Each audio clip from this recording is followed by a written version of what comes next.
زما په منات باندې دیوبل په عمر باندې به قسم خړو و حیاتک ستا په ژوند مې دې قسمی شریعت د دین منع وکړله چې اول قسم خرمه او که ضرورت راغی مقدمه ده یو مدعی په یو سړي باندې دعوا وکړه نو هغې دپاره قانون دی مدعی به دوه ګواهان پیش کوي مدعی چې دوه ګواهان پیش کړل بس قاضي به فیصله وکړي یو سړي په یو سړي دعوا وکړه چې په ده باندې زما 100 روپۍ دي او دو تنو گواهانو گواهی وکړه چې آو جی زمونږ په مخ کې د دې سړي ته 2000 روپۍ ورکړي دي او هغې سړي انکار کولو چې نه ما ته نه دي راکړي لیکن دوه تنه گواهان رښتوني د قاضي په مخ کې رالل او هغې ووی اشهد بالله مونږ د الله تعالی ذات حاضر ناظر ګڼو او مونږه گواهی ورکو چې دې سړي واقع دته 100 روپۍ ورکړي دي نو قاضي به وایي هلکه 100 روپۍ ورکه لیکن که یو مدعی سره گواهان نی او قاضي ته راغی او په یو سړي دعوا وکړه د 100 روپو نو قاضي به ورته وایي ګواهان راوله ابوجي ما سره خو ګواهان نشته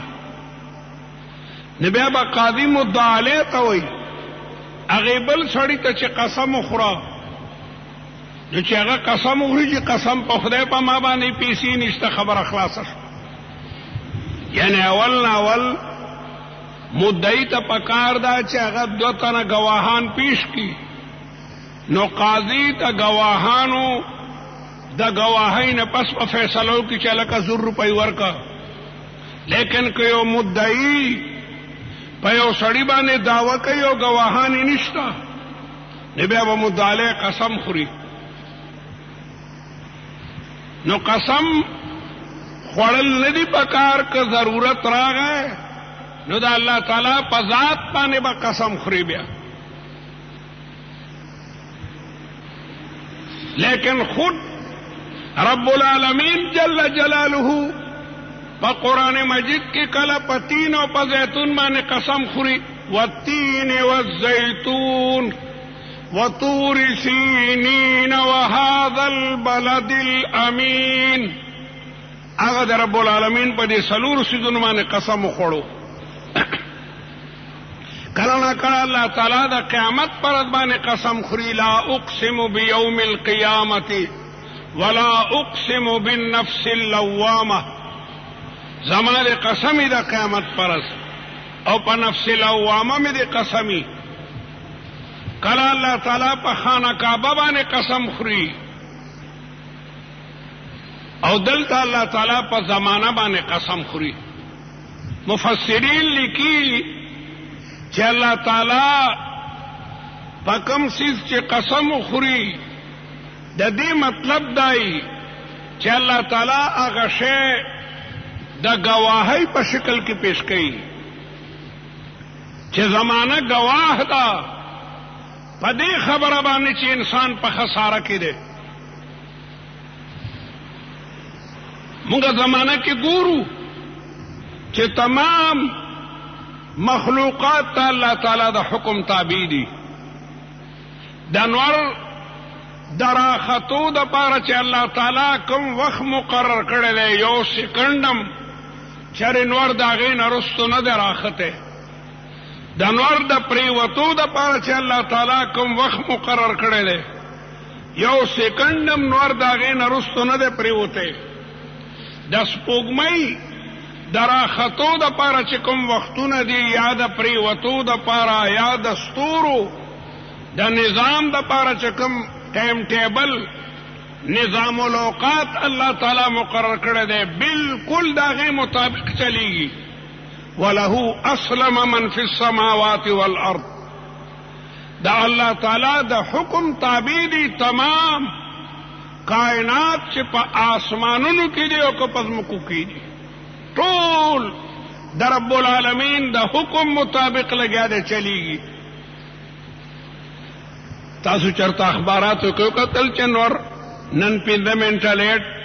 راخته او نن 5 منټه لیټ ډوب شو؟ چرته بم دا ونه ګورئ.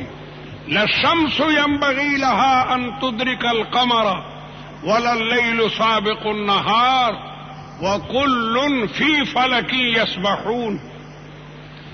چرتم د ستورو میز کو ټکراو نه راغله.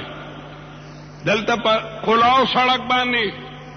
ټرک د بس سره وجنګيږي، ویګن د ویګن سره وجنګيږي. حالانکه په دې فضا کې په لکونو کروڑونو باندې ستوري دي او د بعض ستورو رفتار 15,000 میله فی ګنټه ده. 15,000 میله فی ګنټه.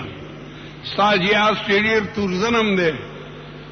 داغه د پیښور نه کراچۍ ته په یو نیمه ګنټه کې دي. زیات نه زیات کراچۍ 1400 کیلومتره یا 1500 کیلومتره لري ده. بیا جهادونه کله یو بل سره وجنګيږي، لیکن ستوري فی ګنټه 15,000 میله مسافت کوي. چرې تاسو نه کتل چې چاوي چې ستوره د ستوري سره ټکراو شو؟ للشمس ينبغي لها ان تدرك القمر. نن ولره مناسب دي چې سپوږمۍ سره دانو جنگي. او ولا الليل سابق النهار. نه شپه درځ نه مخکې کیږي، درځي د پاره بل اوقات تی بیا داغه نه پس پراش. نو زمانہ پدې باندې گواه ده چې تمام مخلوقات د رب العالمین د حکم تابعداري کوي. تاسو ګورئ زمکه خلق د ټکټر په پالو باندې سورای کی پایوي باندې شلای. چرتم زمکه اعتراض نه کړي چې د ما دي سینې سجرم کړي چې تاسو په ما ټکټر باندې ګرځوي. زمکه منقاده ده. ځکه د هغینا یو خشه زمیدار په زمکه کې کری. هر کم قیمت شه قیمتي سیستا مرحبا وي. ځکه په زمکه کې موږ فصل کرو. زمکه جماعت ده، یو جسم ده، لیکن هغې کې لویواله نشته. زمکه همغه زمکه ده، هماغه زمکه ده، نه هغه تنګېږي او نه هغه ارتېږي. لیکن هغې کې چې ته فصل کرې جوار، نو هغه هم جسم ده، لیکن هغې کې نمو ده.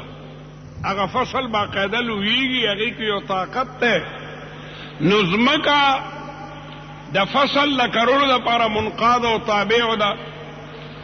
بیا چې جوار لوشي زمیدار ورته لور ونیسي، هلکه ولې دا سرې ټانټې ریبې؟ دا ده میخې دپاره ریبه مه کنه. میخه د ټانټو نه ښه ده. ټانټو کې خو صرف لویواله دی، لیکن حرکت نه کوي. چې دا جوار د دې دی نه لاړ شي هلته. حیوان خو متحرک بالاراده دی، سندام جسم دی او په هغې کې غټوالی هم راځي، لیکن هغه په خپله اراده باندې د یو ځای نه بل ځای ته هم ځي. او بیا ته سنډا لالی. ولې یاره خلک غوښې خوري، قصاب لګیا دی میخ حلالی سنډا. ځکه انسان بیا د حیوان نه هم ښه دی. انسان جسم هم دی، هغه کې نموم ده، هغه حرکت هم کوي، لیکن هغه عقل لري. الله تعالی انسان ته عقل ورکړلو او د عقل په ذریعه باندې هغه لګیا دی اسمانونو ته ورسېدو. نو زمانه مونږ ته دا څرګنده کا چې هر کم قیمت شی د قیمتي دپاره قربانېږي. نو انسان څه دپاره بیا پیدا دی؟ زمکه خو دې دپاره ده چې هغې کې فصل وکړه. زمکه دې دپاره ده چې په هغې مکان جوړ کا. په زمکې د پاسه جومات او مدرسه جوړه کا او بیا پکې فصل وکړه. فصل دې دپاره دی چې د حیواناتو دپاره اورېبه حیوانات دې دپاره دي چې انسان دې استعمالوي نو انسان څه دپاره پیدا دی نو قرآن د هغې باره کې فیصله کوي چې وما خلقت الجن والانس الا لیعبدون الله تعالی وایي دا پیریان او بني آدم ما د عبادت او د بندګۍ دپاره پیدا کړي دي انسان دې دپاره نه دی پیدا چې دی به بس ځان ته صرف دنیا جوړوي مکان به جوړوي صرف نه دی د بندګۍ دپاره پیدا دی دی د عبادت دپاره پیدا دی انسان د خوراک دپاره نه دی پیدا د یونان فلاسفه یو زمانہ کې جمع شو پخوا زمانہ کې نو په دې باندې فلاسفو بحث کولو چې را اخر دا انسان څه دپاره پیدا دی ډېرې ورځې پس دا فیصله وکړه چې انسان خوراک ته پیدا دی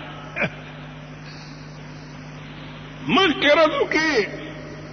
دا موجوده ساینسدانان د یورپ جمع شو په دې باندې بحث کولو چې آخر دا انسان پیدا څه دپاره دی هغه هم د ډېر غور و خوض نه پس دغه فیصله وکړه چې دا د خوراک دپاره پیدا دی مخکینی قداما فلاسفه هم غلط او موجوده یورپ ساینسدانان هم غلط دي انسان د خوراک دپاره نه پیدا که انسان د خوراک دپاره پیدا وي او د خوراک کارخانه وي نو بیا د کارخانې اصول دا دي چې هغې کې به کم قیمته شی ورکوي نو قیمتي شی به تیوځي دا د نوخار پیپر مل چې دی د کاغذونو کارخانه دې ته کهی دغه غوړګه دغه درب د مختلفو ځایونو نه راځي او بیا په ماشین باندې دغه کهی او دا غوړګه او دا درب دا ټوکا کېږي بیا زبردست لوی لوی پکې ورته لګېدلي بره خېږئ او بیا دې نه دوړه موړه هغه ځان ته په هغې سرو باندې اوځي بیا دا چې کوتره کې نو یو لوی بایلر ته ور وغورځئ هغې کې دا واغږلی شي لکه ښځه چې څنګه اوړه غږي بالکل سلیخ پکې پیدا شي بیا بل طرف ته لوی لوی رولرې دي په هغې باندې لکه ښځه چې څنګه په بیلن پاټ باندې روټۍ نری کوي دارنګې دا نری کېږي بیا ته کاغذ جوړېږي نو کهی په روپۍ باندې 100 ګېډۍ میلاوېږي او بیا د هغې نه قیمتي کاغذ جوړېږي معمولي غوندې کاغذ هغه بیا یو څو صفحې درته په روپۍ درکوي دا د تماکو پاڼې خو قیمتي نه دي خو چې دې کارخانې ته ورشي د هغې نه سګرټ جوړ شي دغه ګنی دی 100 روپۍ منلي چې د هغې نه چیني جوړه شي نو هغه څومره ګرانه شي دغه مالوچ دي د هغې نه کپړه جوړه شي نو د کارخانو قانون دا دی چې هر کم قیمته شی چې پکې ورکړي نو هغه قیمتي شي انسان خو ډېر قیمتي خوراک وکړي مېلمه دی پولاو ورته پوخ دی چرګان ورته پاخه دي شیرنیان شته د دنیا میوې شته او دا دې کارخانې ته وردننه کې بل طرف ته څه شی وځي قاذورات چې هغې ته فضله وایي بیا سړی په هغې باندې شرمېږي که یو سړي ته ووایي چې هلکه دا چا کړي نو انکار به وکړي نو انسان د سرې دپاره نه ده پیدا چې دی به صرف خوراک سکا کوي نه کم رب العالمین جل جلاله چې انسان پیدا کړی دی هغه د انسان د پیدا کولو غرض او علت غایي ښیي چې د انسان علت غایي او غرض هغه عبادت او بندگی ده او قانون دی چې کما پرزه د کم غرض دپاره پیدا وي او دغه پرزه په هغه څیز کې لګي نو هغه پرزه مغه ځای کې وي لیکن که یو پردی خپل کار پریخو نو اوخیار انجینیر خمستری ا پرده داغه دینه بیا لرکی د کاغه نور ماشینم خرابای یو شاف لګیدل دا او دا شاف خراب شو یا ماشین کې بیرنګ خراب شو نو دا بیرنګ لري کا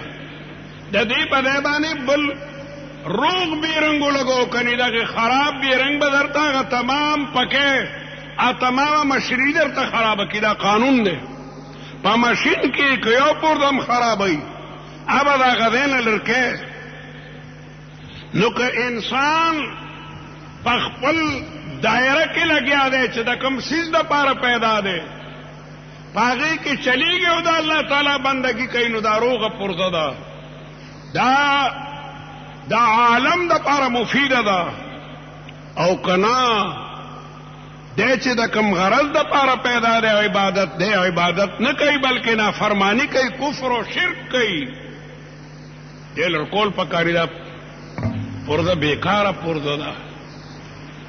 نو الله تعالی زمانہ پدې باندې گواه کوي چې زمانہ گواه ده چې تمام کائنات د الله تعالی د حکم تابع دي کو غویر غلګیا دی وی کوي الله تعالی دې لپاره پیدا کړی دی که هر دې غیبانه دې کتا چولی دا اتا ته باقاعده سره چلی که استه زنده په چوله پاغي باندې لګیا دی ساروي پاغي باندې سورلی کې می خضر ته پیدر کوي بیزه در ته پیدر کوي نو تمام کائنات د خدای د نظام مطابق چې د کم کم غرض د پاره پیدا دي هغه نه سرتابی نه کوي هغه نه سرکشی نه کوي نو کم انسان چې د الله تبارک وتعالى په بندګۍ کې مشغوله دی دا په خساره کې نه دی الله تعالی وی والعصر زمان قسمی په زمانہ باندې ان الانسان لفی خسر انسان په خسارو په نقصان کې دی الا الذين آمنوا ها هغه خوش قسمت کسان چې الله تعالی په ذات ایمان راړل دي الله تعالی وحده لا شریک منی فرشتي منی پیغمبران منی آسمانی کتابونه منی د قیامت ورځ منی آمنت بالله وملائکته وكتبه ورسله واليوم الآخر والقدر خيره وشره من الله تعالى والبعث بعد الموت د الله تعالی احکام په دې راړي د اسلام پنځه واړه بناګانی پوره کوي پیغمبر اسلام فرمایي بني الاسلام على خمس د اسلام بنیاد په پنځو خبرو ده شهادت الله اله الا الله وان محمدا عبده ورسوله بل مزد بل زکات ورکول دي او بل حج او بل روزه ده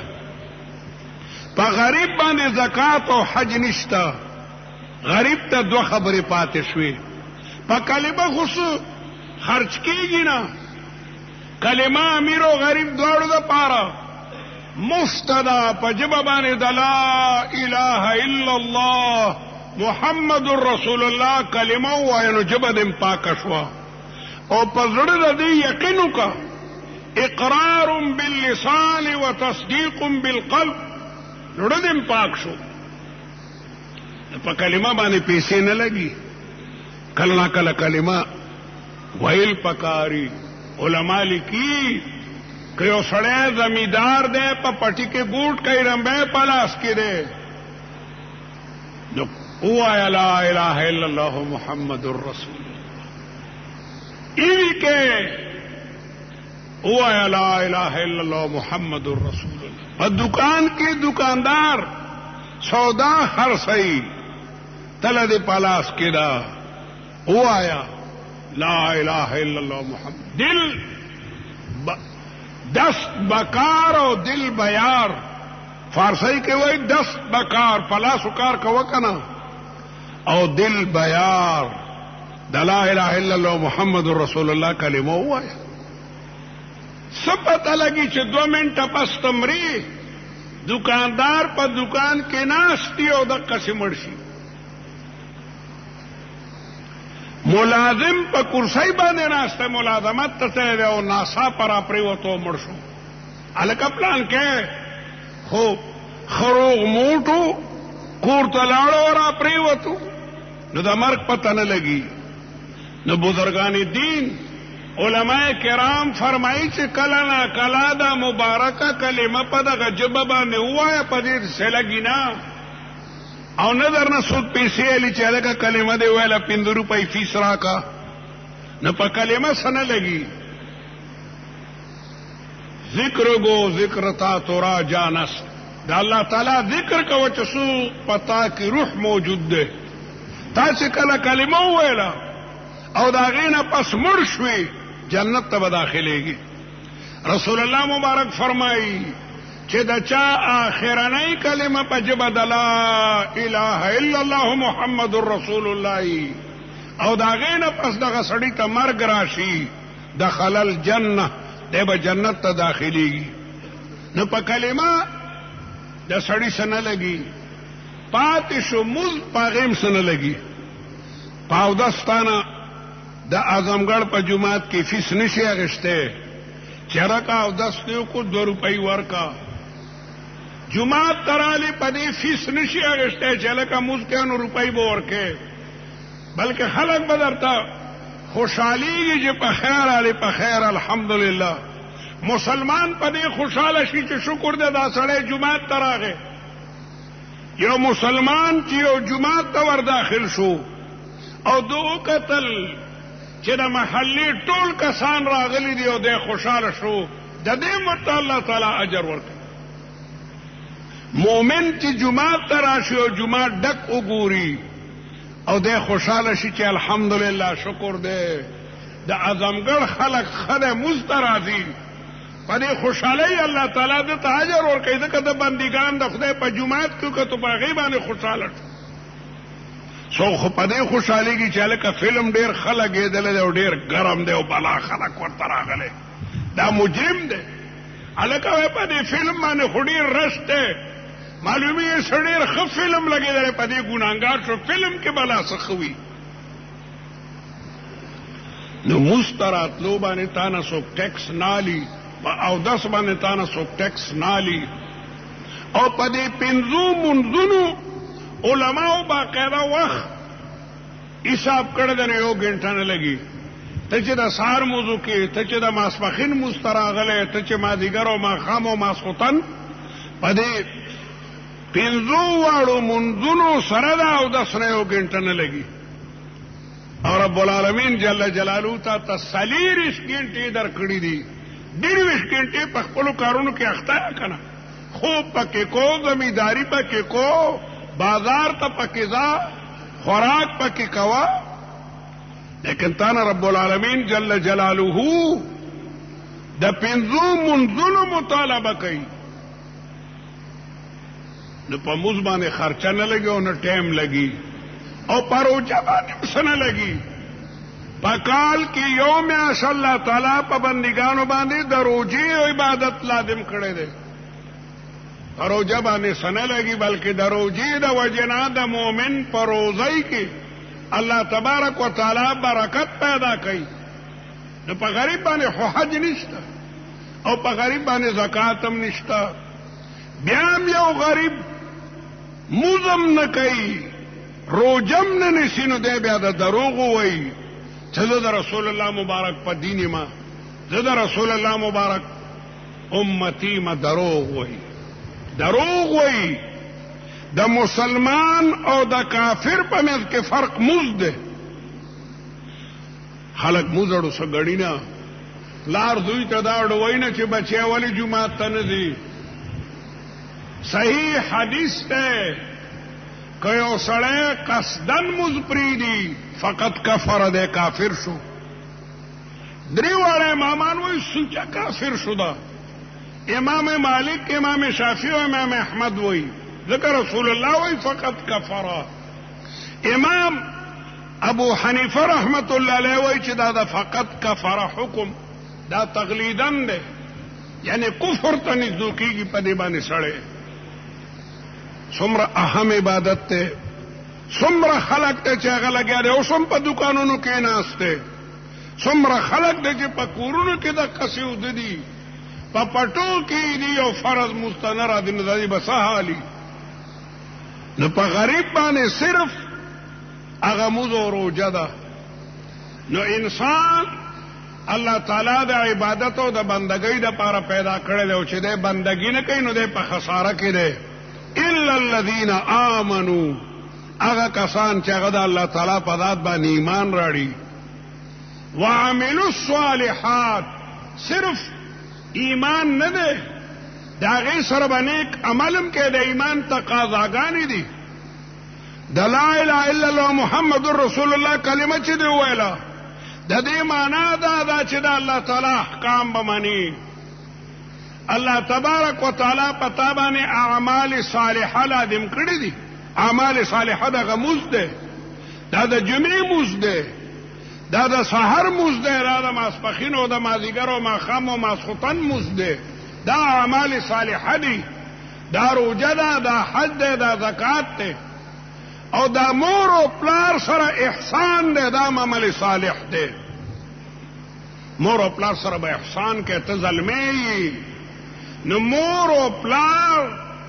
د ادب او اکرام کې پلار ته به د عزت په نظر باندې ګوري مور ته به د عزت په نظر باندې ګوري کتابونه لیکي چې یو سړی خپل پلار ته ګوري او مور ته چې دا زما مور او پلار دی د دوی په ما باندې احسانات دي د دې ورته الله تبارک وتعالی اجر ورکوي د مشر ادب او احترام بکې مشر ادب او احترام بکې دام عمل صالح دی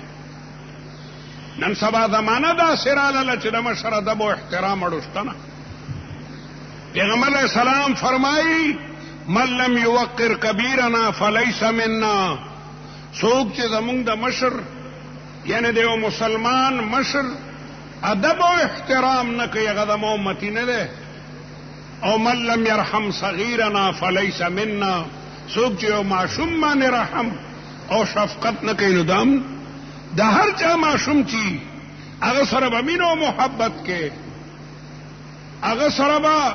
خلهجه استعماله دا ټول عمل صالح دی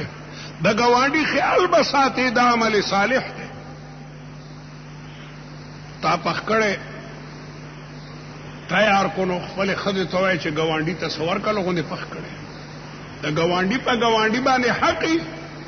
او رسول الله مبارک په همیشه د ګاونډي بارک ډیر زیات تاکید کولو صحابه وای مونږ یریدو چرته په میراث کې را سره شریک نکی چرګه ګاونډي به میراث وړي نو دا ګاونډي په ګاونډي باندې حق ته ګاونډي ته به تکلیف نه رسي ګاونډي سره به هر ممکن کوشش کې چې هغه ستاسو وجنه په آرام او راحت کې وي دا تمام اعمال صالحه دي الایمان 70 شعبه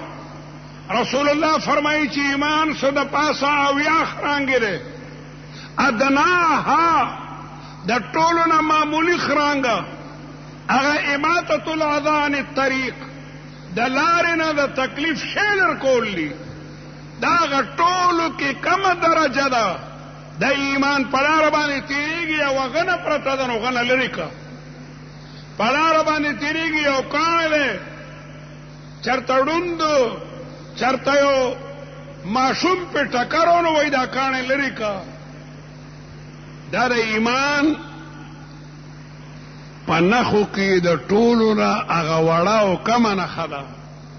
وليس وراء ذلك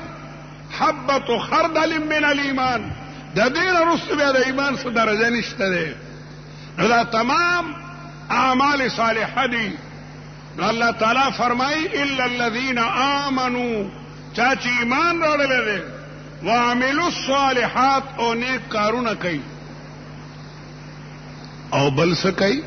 وتواصوا بالحق خلق ته د حق دعوت ورکوي د حق خبرې ورته کوي الله تبارک وتعالى تا ته فکر درکړی دی او خپل رور ته دی وی چې رور راځه د جمعې ورځ ده چې د جمعې مونځ ته لاړ شو دا تواصو بالحق دی. بچیا علم حاصل کا، بچیا دا قرآن مجید تلاوت کوا، خدا د سحر پاسوله چې پاسه موضوع کا، دا تواصی بالحق دی. دا تا بل ته د حق دعوت ورکړلو. یا تبلیغی جماعت مثلا ګرځي دې د پاره چې خلکو ته وایي چې لکه راشي دین زده کوي، راشي د شپږ خبرې زده کوي، دا دعوت دی. پیغمبران الله تبارک وتعالى دغه د پاره را لګي چې خلکو ته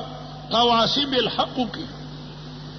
روایاتو کې راځي چې هغه خاوند ډیر خوش قسمت دی، هغه خاوند ډیر خوش قسمت دی چې د سهار د اذان نمخ کې پاسېدو او داسې کو او تهجد وکړ او بیا روغ خپل خزه خوخی پاسای بی بی پاسا کنا د سهار اذان ته ډیر لغونی وخت پاتې دی پاسا اسیم د سهار اذان ته خو پاسې مستا پاسا ته چې د سهار مستراله ستا پرېږه کې به الله تبارک وتعالی برکت پیدا کی. تمام مرض بستا فراحت او په سکون او په خوشحالۍ باندې چې کوم نه تیریږي دا اعمال صالحه دي. نو خزه ته باقاعده دعوت ورکې، خزه با د ناجایزونه منکه بیبي سر پټکا،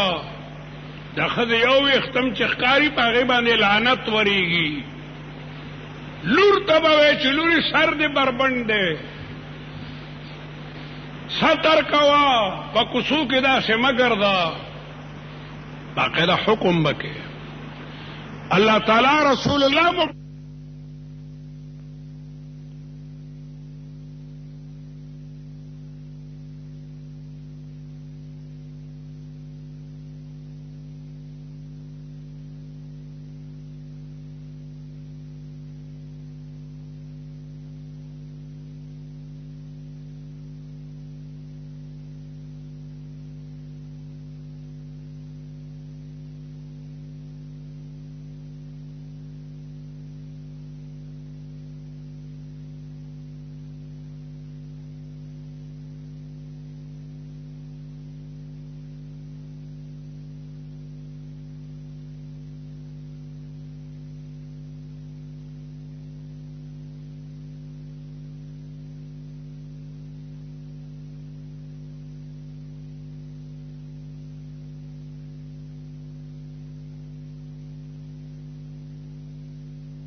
اللہ تعالی رسول اللہ مبارک کا فرمائی کہ تدی بی بیان تو آیا وقرن فی بیوتکن پکورن کی خزه دا پارا کور دے یا گور دے دا با پکور کیوی دای وجر خزه تا مستورات ویل کېدې نو بی بی تا باقاعده تعلیم ورکړي کاغه موز نکای باقاعده په موز باندې بیراړې بچی دی موز نکای هغه په موز باندې راړې په تلاوت باندې بیراړې دا تمام تواصی بالحق تے. او کتا یورور و دوست اوی چه لکا رادا مستا و غدر تا بدر دوی چه زمان رکی گا ستا منزنم دیر دی نبی امخ پکی گا جنگ ور سرمکوا و تواصو بالصبر دی بیا صبر کئی یو سڑیخ پل دوست اوی رور تا اوی چه رورا دا گناہ مکوا دا ریڈو کی گانے مانے میں لگوا او کلگیانو دمرا پزورا بانے میں لگوا گوانڈیانو تا تکلیف تے وغا ورطا غصر شو نو صبرو که خیر دے جنگ ور سرمکوا تا خپل حق ادا کرلو تا حق ادا کو چلکا کانا خنا جائزہ دا ومن الناس من یشتری لہو الحدیث قرآن کے را دی چی بعد خلق دا سی دی چاگا پا بابانے گناہ لی دا گانے غول دا پا بابانے گناہ اختل دی پا کمزے کسی گانوی علتا دا اللہ تعالی لعنتونا وریگی نو علکتا دا اللہ تعالی لعنت تا دعوت ورکے خروی ورکر نور دکانونا ورنن تر خرابے دکاندارو تم پکار دا چی دی ملگری تو ہوئی چې لکه ته په غانو په سندري باندې ماینه روي غوخه زمونږ دکانونه ځان سره ما خرابوه لعنت ولېږي ومن الناس من يشتري له الحديث ليضل عن سبيل الله بغير علم ويتخذها قرآن کې د دې چې کوم نه مذمت راغلی دغې نه نو که تا یو ملګری د غانو مانو نه منع کو هغه درته غوسه شو نو ته ورته مه غوسه کېږه مړه ما خو درته ښه خبره کوله نو دا څلور خبرې چې چا کې موجودې وي نو هغه په فایده کې دی ایمان عمل صالح او بل ته د نیکۍ خبره کول او د بدو نه منع کول او په دې لاره کې که تا ته خلک سره غوسه شي ته ورته مه غوسه کېږه ته صبر کوه دا څلور خبرې چې په کوم قوم کې موجودې وي هغه قوم به ترقي کوي دا څلور واړه خبرې د رسول الله مبارک په ذات کې په اکمله طریقه باندې موجودې وي د پیغمبر ایمان ایمانی د پیغمبر عمل صالحی رسول الله مبارک په تمام شپه ولاړو په عبادت کې حتی تورمت قدما حدیث کې راځي رسول الله مبارک قدمونو ته به وینه راله چې یو سړی ډېر ولاړي یو ځل ورته بیبي وي بیبي پیړو سوځېدو چې یا رسول الله الله تعالی خو تا تار څه بخلي دي که نه انا فتحنا لك فتحا مبینا ليغفر لك الله ما تقدم من ذنبك وما تأخر اے دا خدای رسوله تا ته خو الله تعالی ډېر لوی مقام درکړه ته خو ټوله ټوله شپه ولاړې نو رسول الله مبارک ورته وی چې بیبي چې خدای ما باندې دومره لوی احسان وکړو افلا اكون عبدا شکورا زه د خدای شکرګزار بنده جوړ نشم نو د پیغمبر اعمال دي او پیغمبر تمام زندگی په دعوت کې تیر کړی ده خلکو بوالو او رسول الله خلکو ته د کلمې دعوت ورکړی دی ایها الناس قولوا لا اله الا الله محمد رسول الله تفلحوا رسول الله د مکه مکرمه په کوڅو کې خلکو ته دعوت ورکړی طارق محاربي وای چې ګورم یو ځوان د مکه مکرمه په کوڅو کې رستو ورپسې یو بوډا جولای د کانو ډکه کړي دا غزوان خلکو ته وای ایها الناس قولوا لا اله الا الله او دا رسونه سره پکانولی او خلکو ته وای لا تصدقوه فانه كذاب دا خبره ممنه دما تاسو کو ویلا مخکنه محمد مصطفی صلی الله علیه وسلم دی دا الله تعالی د طرف نه راغلی شوی پیغمبر دی او دا رسونه تر دې ابو لهب دې پکانو باندې ولي نو رسول الله مبارک ټول دنیا ته دعوت ورکړلو او صبر دومره له صبر چې رسول الله مبارک پکانو باندې وشته شوی د طائف کې او فرشتہ راځي چې د خدای رسول وایا چې دا د طائف خلق د طائف د دوه غرونو په منځ کې دا سدل کو لکه یو دانه چې د میچنې په دوه پلونو کې دان ته دل شي رسول الله مبارک ورته خیرې نه کوي چې د دې لپاره نه مراله غل شوی او دعا کوي اللهم انی اشکو بثی وحزنی وقلة حیلتی وهوانی علی الناس مولا چې ته زمانه خپنی نو کو ټوله دنیا مانه مخالفه شي خدای زما پروا نشته نو دا څلور واړه خبرې په پیغمبر کې او بیا د پیغمبر په صحابو کې موجود وي ابو بکر صدیق عمر فاروق عثمان ذی النورین او حضرت علی او تمام صحابو ایمان مضبوط ایمانو ایمان دې ته نه وای چې لوګونه تکلیف تر تراشه او تابعار سپریخي نه پاغی باندې هغه تکالیف رالل لیکن هغه د لا اله الا الله محمد رسول الله کلمه پرې نه خدا دغه رنګ د هغه اعمال صالحه دغه رنګ د دنیا ګټ ګټ تو رسیدلو دعوت او رسولو او د دې پلار کې هغه چې کمندونو صبر او استقامت نکار واغشتو نو صورت اصول اربع خي د اقوام عالم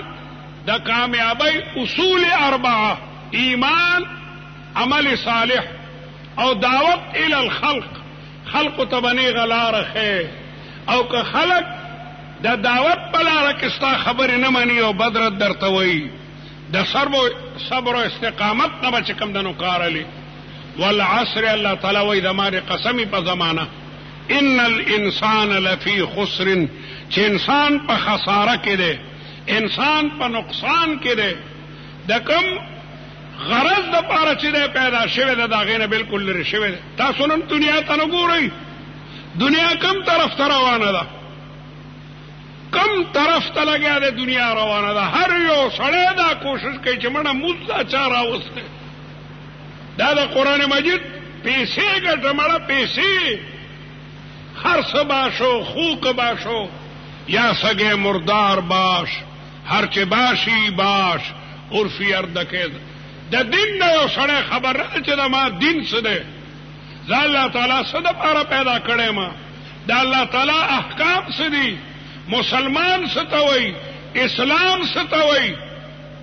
لوی خلق د دینه بالکل چې کوم دنو بې خبره دی، دې ته نه ګوري چې آیا اسلام کم شی ما باندې لازموي، خدای په کومو خبرو خوشحالیږي، رب العالمین جل جلاله په کومو خبرو لګیا دی خفه کېږي. بالکل انسان د خپل اصلي غرض نه ډېر لرې شوی دی. نو قرآن ځکه دی په دی باندې بندګانو ته هم دغه توجه ورکوي چې او خلکو الله تبارک و تعالی نه ویریږئ، تقوا اختیار کوي. سبا د قیامت ورځ را روانه ده، د الله تعالی دربار کې به مخکې کېږي. ستا په مخ کې تورې تیرې دي، تورې تیرې د ټولو نه لویه تیاره خو د دنکدن ده. د دنکدن په وخت کې ډېر خلک د کفر کلمه ووایي او د لا اله الا الله محمد رسول الله کلمې نصیبه نشي،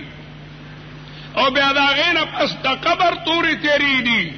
هلته به درنه تپوس کېږي چې رب دې څوک دی، دین دې کوم دی، کتاب دې کوم دی. او بیا د هغې نه پس میدان محشر دی. میدان محشر کې به د تمامې دنیا په مخ کې ولاړې، هلته به هم درنه باقاعده تپوس کېږي. او بیا چې در باندې ګواهان هم زبردست تیر شي. دلته د نوښار په عدالت او کچېرۍ کې چې دوه تنه ستا خلاف ګواهي وکړي ته ځان نشي خلاصولی، د مجسټریټ او د جج په مخ کې دغسې نادم او شرمنده ولاړې. معمولی کسانو در باندې ګواهي کو، ګواهي ملا د دروغو، لیکن هغه دی که خبرې څوک به در باندې ګواهي کوي. هلته به په تا باندې ګواهي فرشتې کوي چې دا د اعمال دي. ستا ښي طرف ته باقاعده فرشتې دي، ستا هر نیک عمل هغه لیکي. ته چې یو د لا اله الا الله هغه باقاعده هغه لیکلي، ته چې د رسول الله په ذات باندې یو ځل درد وې فرشتې لیکلي وي. او که ته چاته کندلي وکړي، که ته غیبت کوې، که ته بد کار کوې، دی بل طرف ته فرشته ده باقاعده نوټ کوي. ذره عمل چې کوم دی نو هغه لګیا ده لیکلی شي، کرامن کاتبین لیکي. نو اول به فرشتې ډال باش وړاندې کړي چې دا د عمل نامه ده. لیکن انسان ډیر ظالم دی، دی به هلته هم دروغ ووایي چې فرشتو ما باندې دا د دروغو ریکارډ جوړ کړی دی. الله کافران هغوی به هلته وایي والله ربنا ما كنا مشرکین، خدای مونږ خو شرک نه ده کړی. حالانکه 380 بوتانو ته د خانه کعبې خوا کې عبادت کولو، لیکن د الله تعالی دربار کې به منکر شي چې والله ربنا ما كنا مشرکین، مونږ خو شرک نه ده کړی. نو بیا به الله تعالی پر خوله ورته مهر وایي چې دا د دروغو ځای نه دی، دا د نوښار کچېري او عدالت نه دی، دا د پېښور عدالت نه دی، دا عدالت رباني دی. چپ دینه پس جبه مو خودوه. نو بیا به د انسان اندامونه ځان ته خبرې شروع کړي. لاس به وایي اوجي ما باندې قتل کړی، اوجي ما باندې رشوت اخیستی دی، ما باندې غلا کړي، ما باندې دا کار کړی. خپې به وایي هر اندام. نو دا انسان به خپلو اندامونو ته بد بد ګوري ابوی مونږ ته بدل ولې ګوره ینطقنا الله الذي ينطق كل شيء د خدای حکم مونږ ته ملاو دی سوکو خدای راته وایي چې وایي حالات مونږ سوکو د الله تعالی د حکم تابعداري ده او بیا بزمکه در باندې گواهی کوي اذا زلزلت الارض زلزالها واخرجت الارض اثقالها وقال الانسان ما لها يومئذ تحدث اخبارها زمکه به باقاعده گواهی ورکوي چې د ما باندې قتل کړي د پدې ده کې اغلا کړي ده د پدې د دومره لویو گواهانو رسو به څه کوي بیا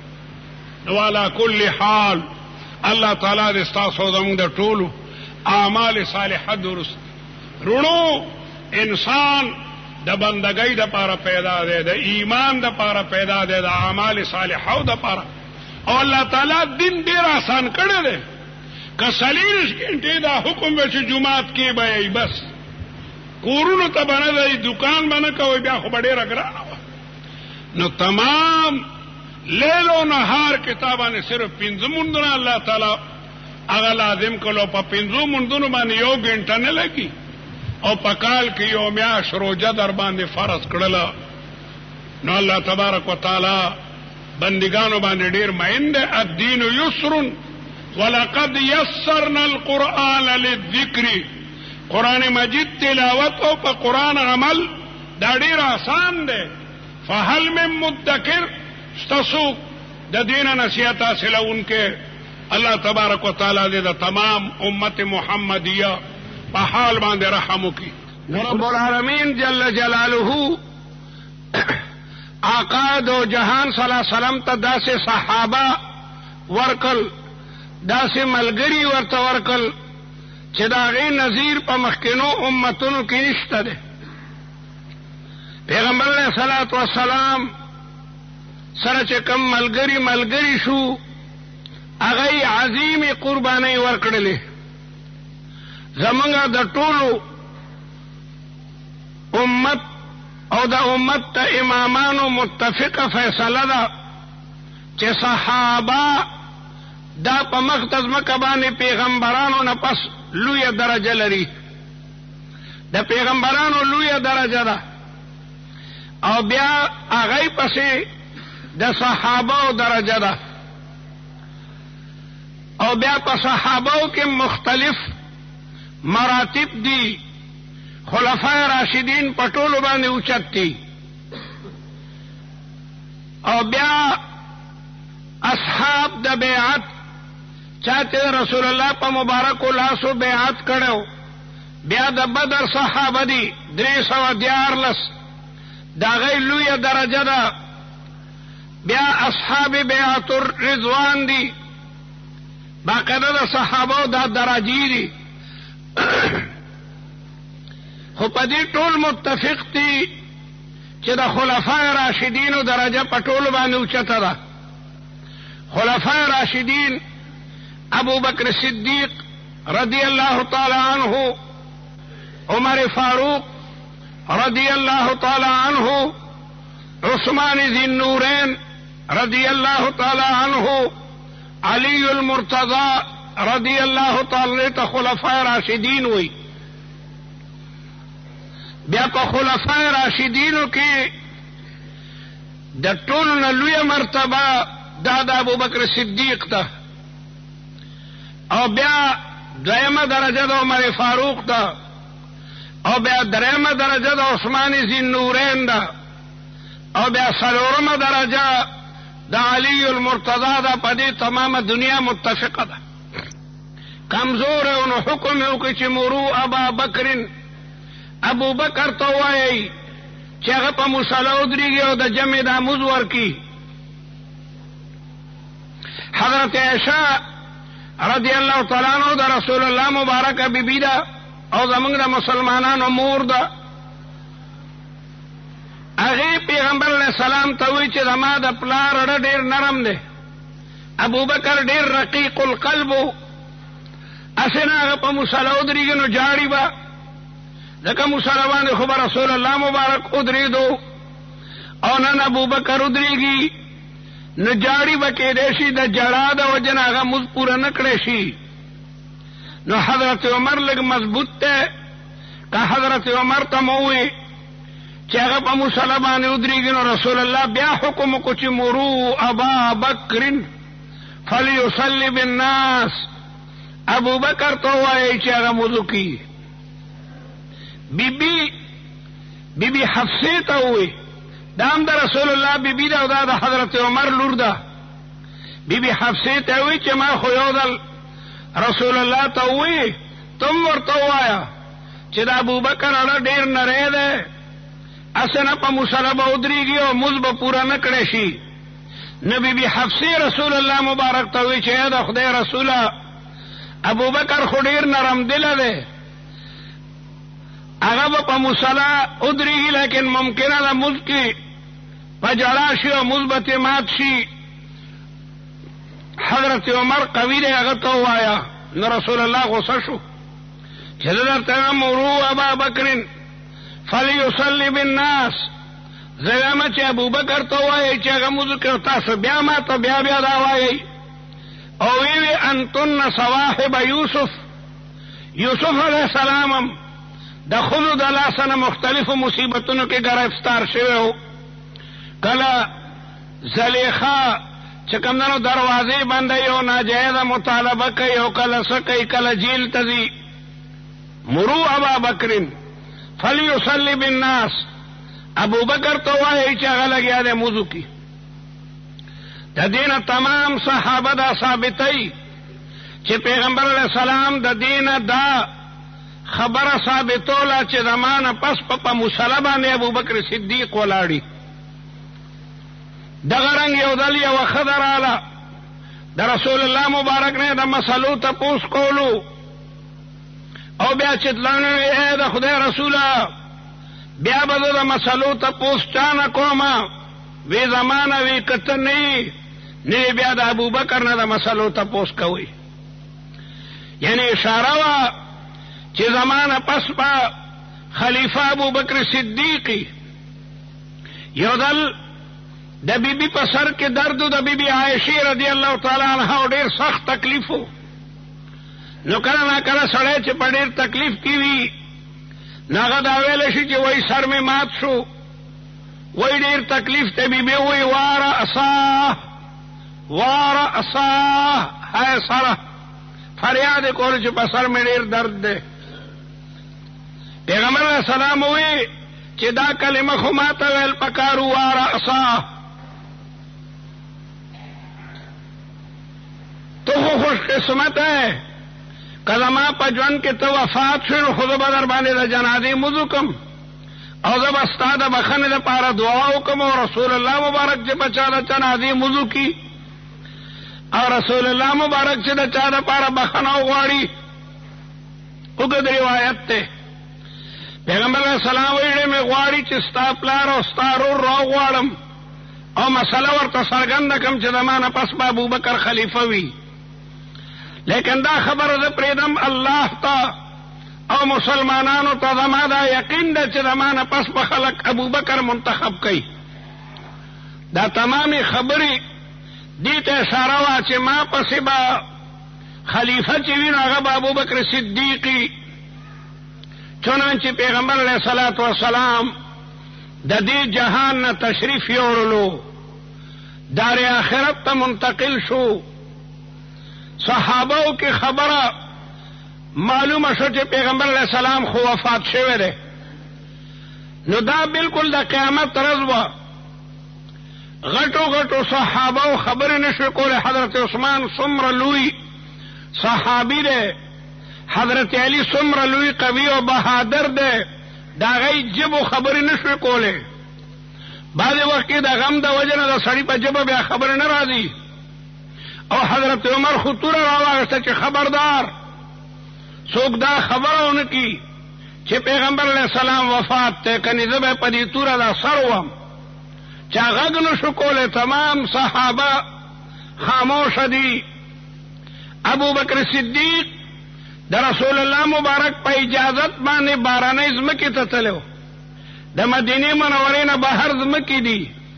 د رسول الله نه اجازت غوښته و، هغې ته تللی و. یکدم یو صحابي په اس باندې سور شو، ابوبکر صدیق ته ورغی چې خبر خو نه آقا دو جهان صلی الله علیه وسلم د دې جهان نه تشریف یوړو او حضرت عمر سره توره ده سو قتل نکي. هغه دا اعلان کړی ده چې ګوره ما ته دا خبره مه وایئ، ځکه د پیغمبر علیه السلام د زمانې نه مخکې ډېره زمانه تېره شوي وه، پیغمبر نو راغلی. د حضرت عیسی علیه السلام او د پیغمبر علیه السلام په منځ کې څه د پاسه 1500 کاله دي. دومره زمانه کې پیغمبر نو راغلی، نو د خلکو د پیغمبر باره کې عجیبه عجیبه عقیدې وي. چا دا وي چې پیغمبره ډومري نه. هغه سړی ابوبکر صدیق ته ورغی، هغه هم ډېر په تیزۍ باندې یکدم راغی. چې راغی څه ګوري چې تمام صحابه په چغو چغو جاړي. ابوبکر صدیق د ټولو نه مخکې د خپل لور کور ته د ام المؤمنین حضرت عائشہ رضی الله تعالی عنها کور ته ورغی او هلته د پیغمبر علیه السلام مبارک مقدس معطر جسم پروتو. ابوبکر صدیق رضی الله تعالی عنہ د رسول الله صلی الله علیه وسلم د مبارک مخ نه کمبل پورته کو او پیغمبر علیه السلام یې په دې تندي باندې ښکل کړلو او بیا وایي چې اشهد انک بلغت الرساله، زه د دې ګواهي ورکوم ای خوږه پیغمبره تا د رسالت او د نبوت هغه فریده پوره ادا کړله. وادیت الامانه، خدای چې کوم امانت ته قرآن او د حدیثو درکړي هغه امانتونه تا قوم ته ورسول.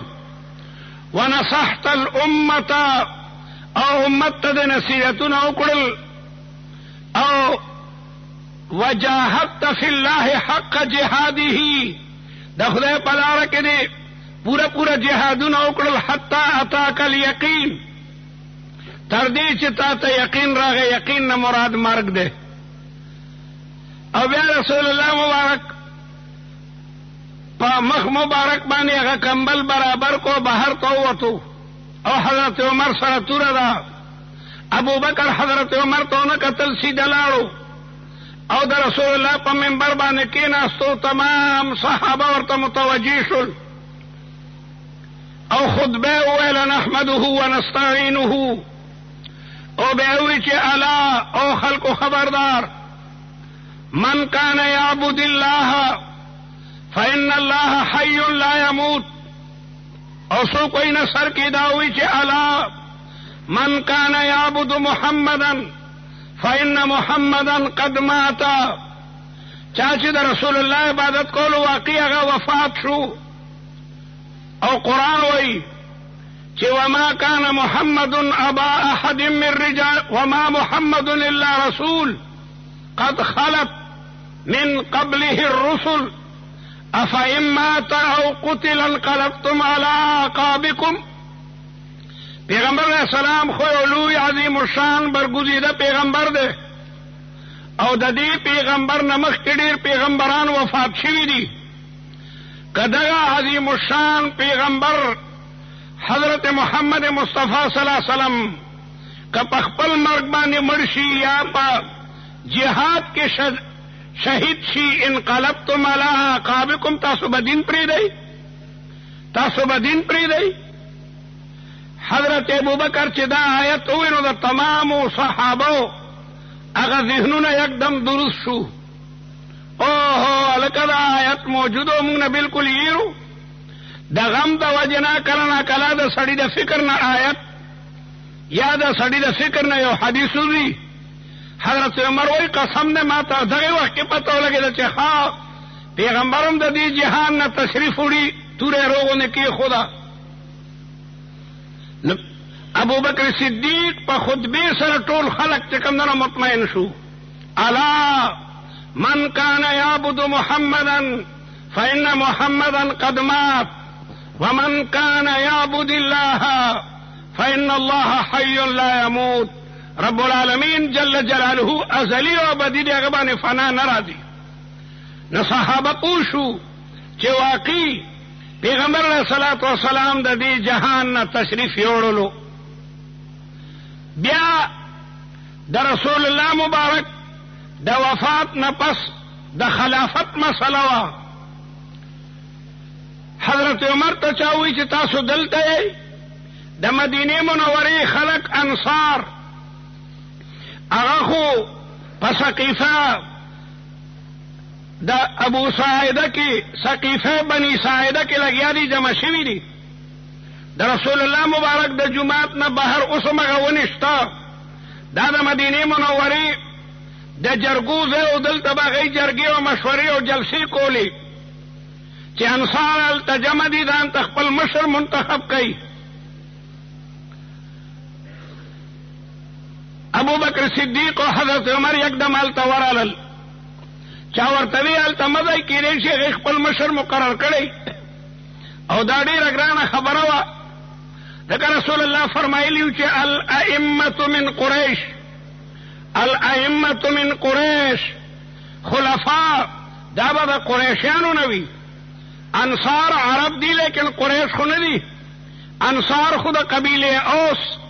او د خزرج د قبیلې عربو او د رسول الله حکم موجود دی. الائمة من قریش ورالل. حضرت عمر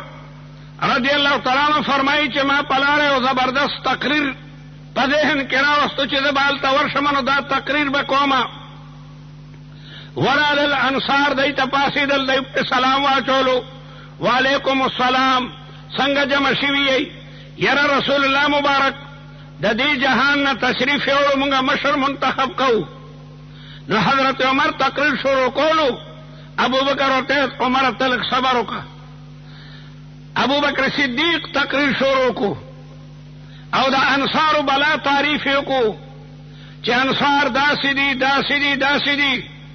لیکن رونو د مشرۍ مسله ده. د رسول الله حدیث موجود دی الائمة من قریش، ائمه او خلفا دا به د قریشیانو نه وي. اوږد تقریر وکړو. حضرت عمر وایي قسم په خدای ما چې کوم تقریر سوچ کړو د هغې نه بهترین تقریر وکړلو. بیا وایي دا عمر دی او دا پلانکی صحابي دی، دا پلانکی قرشي دی، وایي په دې کې کم یو مو خوښ دی چې هغه مونږ خلیفه او مشر کو. حضرت عمر وایي زما نوم یې چې واغېشتو، په ما زلزله راغله او دا ځمکه زما د خپو لاندې بلکل داسې ښکارېده لکه زه خوځم او سر را باندې ګرځېدو چې ابو بکر به موجود وي، عمر به خلیفه وي. یکدم زه پاڅېدم او ما خلکو ته وایي چې او خلکو تاسو ته پته ده چې رسول الله مبارک په مرض کې دا فرمایلی و چې مرو ابا بکر فلیصلی بالناس. دا ابو بکر صدیق د رسول الله په ژوند کې د رسول الله په مبارکه مصلی باندې ولاړ دی او څومره منځونه ده د رسول الله په حیات کې په مصلی باندې وکړل. بل قرآن وایي ثانی اثنین اذ هما فی الغار. هغه وخت م یاد کا چې دا دوه تنه په غار ثور کې چې کوم نه موجود وو. پیغمبر علیه السلام چې هجرت کولو نو ابو بکر صدیق ورسره و. ابو بکر مخکې راتلو هجرت، پیغمبر علیه السلام ورته صبر وکړه، دواړه به یو ځای هجرت کوو لامده. ابو بکر دو اوښې ساتلې وي او بهترین خوراک به ورته ورکولو چې دا به هجرت کې پکاري. چنانچې ورځ رسول الله مبارک په غرمه کې د ابو بکر کور ته دې وخت کې چرې نه وتلی. ورغی او بیا ابو بکر ته وایي چې ما ته خو د هجرت حکم میلاو دی او نن شپه به مونږ هغه وځو. پیغمبر علیه السلام په خپله بستره باندې حضرت علی مقرر کو چې نن به زما په کټ کې تود کېږي، ځکه ما سره د مکې د خلکو امانتونه دي. رسول الله امینو، د مکې تمامو خلکو به خپل امانتونه د رسول الله مبارک سره کېښودل او حضرت علی ته په نوم نه مخیل چې دا امانت ته پلانکي سړي دی، دا امانت ته پلانکي دی، دا امانت ته پلانکي دی. او تمام کافران جمع وو. هغوی صلاح کړې وه چې د رسول الله مبارک د کور نه به مونږ نن ګیره اچو او دا ټولې قبیلې دا دې مونږ ته یو یو ځوان راکړي. د هرې قبیلې نه یو یو ځوان اخیسته شوی و. टोल बमुंग पे हमलों को और रसूलुल्लाह मुबारक ब कत्ल को